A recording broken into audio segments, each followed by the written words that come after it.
tụi nó. Ông mấy đào thì ta tụi nó thế nó. Nó mấy xe tụi không bán đào thì à? Nó mới chưa có. Đang thì đi cho qua cái này rồi, nó không bán đá mà cái gì. Đó hả? Thôi.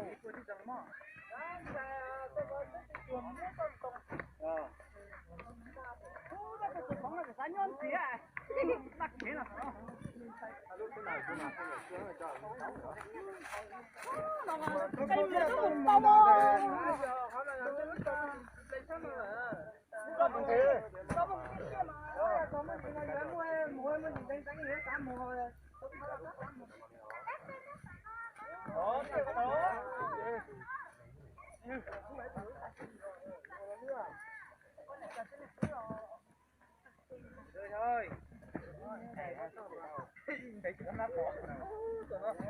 Mua đầu nó mà.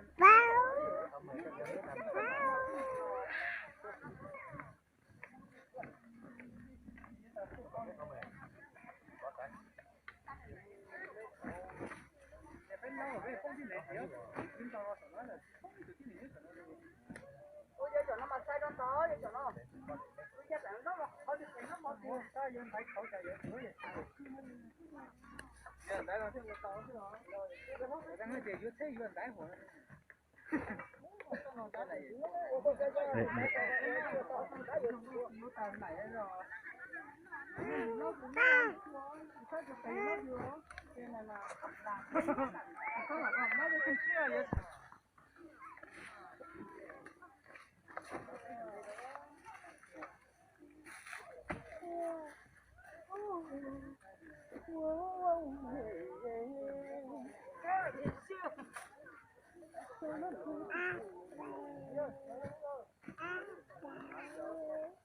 Cái của khóc một cái tiếng mà nó không sao mua.